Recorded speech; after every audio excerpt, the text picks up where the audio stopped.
അപ്പൊ ഇന്ന് നമ്മൾ ഉണ്ടാക്കുന്ന റെസിപ്പി എന്താന്ന് വെച്ചാല് ചേമ്പും ഉണക്കമീനും കൂടെ ചാറാണ് വെക്കുന്നത്. അപ്പൊ ഇവിടെ എടുത്തിരിക്കുന്നത് വെട്ടുചേമ്പാണ് എടുത്തിരിക്കുന്നത്. നിങ്ങൾക്ക് ചെറുചേമ്പും ഇങ്ങനെ ചാറ് വെക്കാനായിട്ട് ഉപയോഗിക്കാം. പച്ച ഏത്തയ്ക്കായും ഉണക്കമീനും കൂടെ ഇതുപോലെ തന്നെ ഈ സെയിം മെത്തേഡിൽ നമുക്ക് ചാറ് വെക്കാം. അപ്പൊ ഇവിടെ ഉണക്കമീൻ ഇല്ലാതെ നമുക്ക് ഇതുപോലെ തന്നെ തേങ്ങ അരച്ച് ചാറ് വെക്കാം. അപ്പൊ ഇവിടെ ഇന്ന് ഉണക്കമീനും വെട്ടുചേമ്പും കൂടെ അടുത്താണ് ചാറ് വെക്കുന്നത്. വെട്ടുചേമ്പ് കഴുകി വൃത്തിയാക്കി വെള്ളം ഒഴിച്ച് ഒരു 3 കാന്താരി മുളക് ഇട്ടിട്ടുണ്ട്. നിങ്ങൾക്ക് പച്ചമുളകാണെങ്കിൽ പച്ചമുളക് ഉപയോഗിക്കാം. ഇതൊരു പകുതി വേവാകുന്ന സമയത്താണ് നമ്മൾ കഴുകി വെച്ചിരിക്കുന്ന ഉണക്കമീനും അല്പം പുളിയും കൂടെ ചേർത്ത് അല്പം കുടംപുളിയും കൂടെ ചേർത്ത് നമുക്ക് ബാക്കി പ്രോസസ്സ് ചെയ്യുന്നത്. അപ്പൊ ആദ്യം നമുക്കിത് ചേമ്പ് വേവിക്കാനായിട്ട് വെക്കാം. പകുതി വേവാകുമ്പോൾ ബാക്കി പ്രോസസ്സ് കാണിക്കാം. ഇനി ഇതിലേക്ക് വേണ്ടത് ഉണക്കമീനാണ്.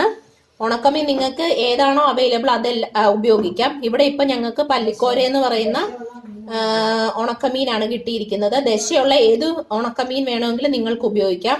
ഇതിപ്പോ അല്പം വെള്ളത്തില് ഉപ്പ് വലിയാനായിട്ട് കുറച്ച് കടലാസ് കീറിയിട്ടിട്ടുണ്ട്. ആ ഉപ്പിന്റെ ഒരു ഭയങ്കരമായിട്ടുള്ള ഉപ്പൊന്ന് മാറാനായിട്ട് വേണ്ടിയിട്ട് ഇതൊരു അല്പസമയം ആ ചേമ്പ് വേകുന്ന സമയം കൊണ്ട് നമുക്കിത് കഴുകി വൃത്തിയാക്കി എടുക്കാം.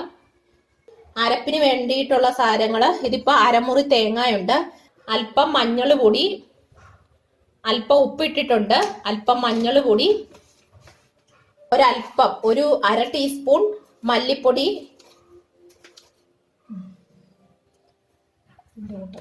ഇതിന്റെ കൂട്ടത്തില് ഇപ്പൊ നമ്മള് ചേമ്പ് വേവിക്കാൻ ഓൾറെഡി ഒരു 3 കാന്താരി മുളക് ഇട്ടിട്ടുണ്ട്.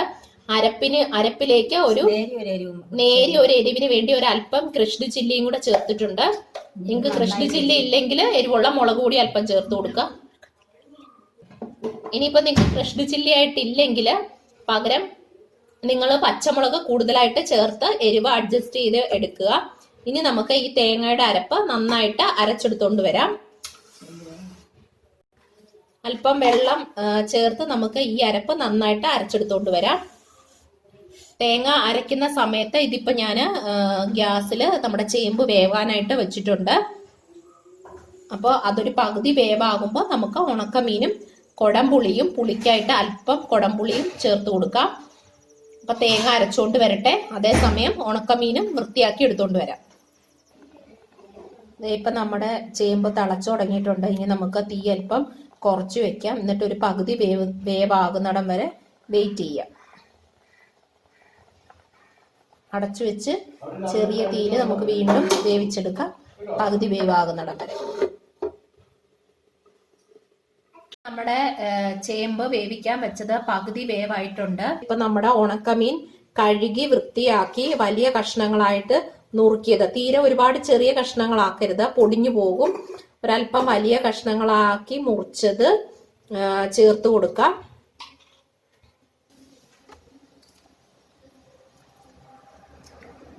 ഈ കറി വെക്കുമ്പോൾ പ്രത്യേകം ശ്രദ്ധിക്കണം, ഉപ്പ് പുളി ഒന്നും ആദ്യമേ ചേർത്ത് കൊടുക്കരുത്.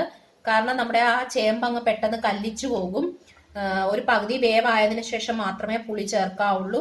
ഉപ്പ് ഏറ്റവും അവസാനം മാത്രം ചേർത്ത് കൊടുക്കുക. നമ്മൾ അരപ്പിൽ അല്പം ചേർത്തിട്ടുണ്ട്, പോരാത്തത് അവസാനേ ചേർക്കാവുള്ളൂ. ഇനി ഒരല്പം നിറത്തിന് വേണ്ടി മാത്രം അല്പം മഞ്ഞൾ പൊടി കൂടി ചേർത്ത് കൊടുക്കുക. നന്നായിട്ടൊന്ന് മിക്സ് ചെയ്യാം.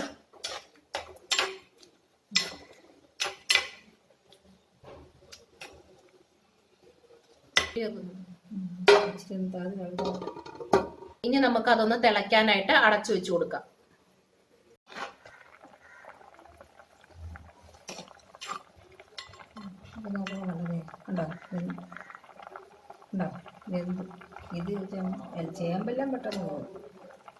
ഇപ്പൊ നമ്മുടെ ചേമ്പ് നന്നായിട്ട് വെന്തിട്ടുണ്ട്.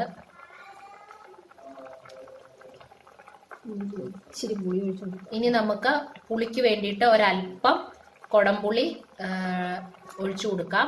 കുടംപുളി ഇവിടെ തിളപ്പിച്ച കുടംപുളിയുടെ വെള്ളമാണ് ഒഴിച്ചു കൊടുക്കുന്നത്. അപ്പൊ അതിലേക്ക് സത്തെല്ലാം ഇറങ്ങിയിട്ടുണ്ട്. കുടംപുളി അല്പം വെള്ളത്തിലിട്ട് തിളപ്പിച്ചിട്ട് ആ വെള്ളമാണ് ചേർത്ത് കൊടുക്കുന്നത്. അപ്പൊ കുടംപുളിയുടെ സത്തെല്ലാം ആ വെള്ളത്തിലുണ്ട്. പുളി മുഴുവനും ആ വെള്ളത്തിലേക്ക് ഇറങ്ങും. ഇനി നിങ്ങളൊന്ന് ജസ്റ്റ് ഒന്ന് ടേസ്റ്റ് ചെയ്ത് നോക്കുക പുളി മതിയോ എന്ന്. ഇപ്പം ഇവിടെ പുളി ഓക്കെയാണ്. ഇനി നമുക്ക് ആ മീനൊന്ന് വേകുന്നിടം വരെ, ഉണക്കമീൻ വേകുന്നിടം വരെ ഒന്ന് വെയിറ്റ് ചെയ്യാം.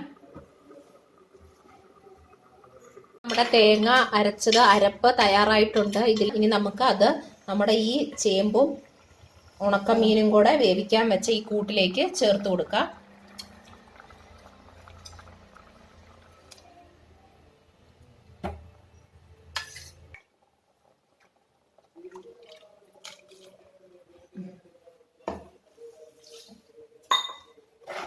തളിക്കാൻ പാടില്ല.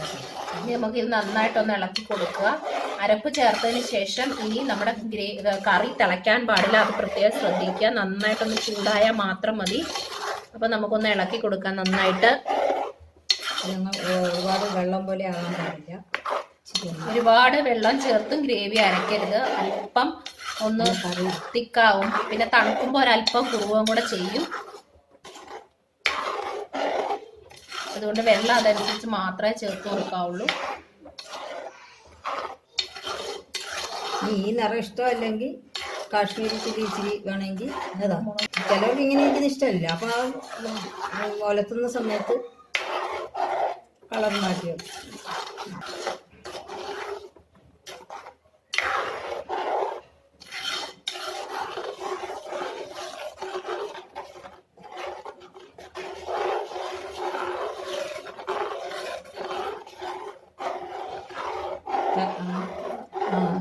ഒരല്പം നമ്മുടെ ക്യാമറയിലൂടെ നോക്കുമ്പം നമ്മുടെ കറിക്ക് തീരെ മഞ്ഞൾ നിറം ഇല്ലാത്ത പോലെ തോന്നും. പക്ഷെ കറിക്ക് ശരിക്കും ഒരല്പം മഞ്ഞ നിറം ഉണ്ട് കേട്ടോ.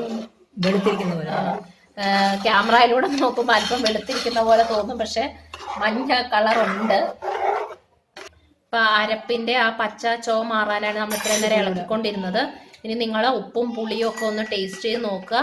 പോരെങ്കിൽ ചേർത്ത് കൊടുക്കുക. ഇവിടെ അല്പം പുളിയുടെ ഒരു കുറവുണ്ടായിരുന്നു, അതിനിപ്പോൾ അല്പം പുളിവെള്ളം ചേർത്ത് കൊടുത്തിട്ടുണ്ട്.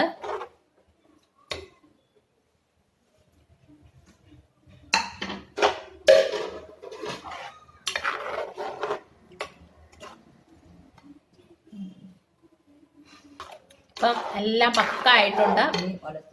ഉപ്പിനി എക്സ്ട്രാ ചേർക്കേണ്ട ആവശ്യമില്ല, ഓൾറെഡി ഉണക്കമീൻ്റെ ഉപ്പ് ഇറങ്ങിയിട്ടുണ്ട്. പിന്നെ നമ്മൾ തേങ്ങ അരപ്പരച്ചപ്പം അല്പം തുള്ളി ഉപ്പ് ചേർത്തിട്ടാണ് അരച്ചത്. അപ്പം ഇപ്പം ഉപ്പൊക്കെ കറക്റ്റാണ്. ഇനി കറി ഇരിക്കുമ്പം ചിലപ്പം ആ ഉണക്കമീനിൽ നിന്നുള്ള ഉപ്പ് കുറച്ചും കൂടെ വരുമായിരിക്കും. അതനുസരിച്ച് ഉപ്പ് ക്രമീകരിക്കുക. ഇനി നമുക്ക് ഇത് താളിച്ചു കൊടുക്കാം. ചേമ്പ് കിടക്കുന്നത് കൊണ്ട് തന്നെ നമ്മുടെ കറി തണുത്ത് കഴിയുമ്പോൾ കുറച്ചും കൂടെ നന്നായിട്ട് കുറുകും. ഇനി നമുക്ക് കടുക് പൊട്ടിച്ച് താളിക്കാം.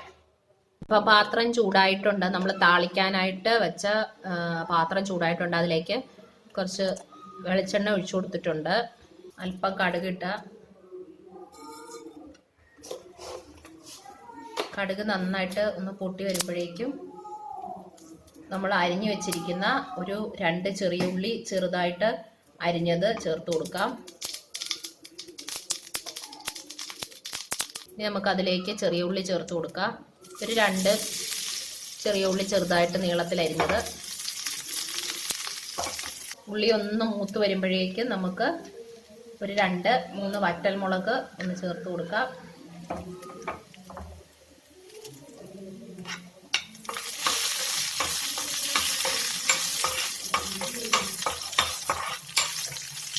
ഇനി കറിവേപ്പിലയും കൂടെ ചേർത്ത് നന്നായിട്ട് മൂപ്പിച്ചെടുക്കാം.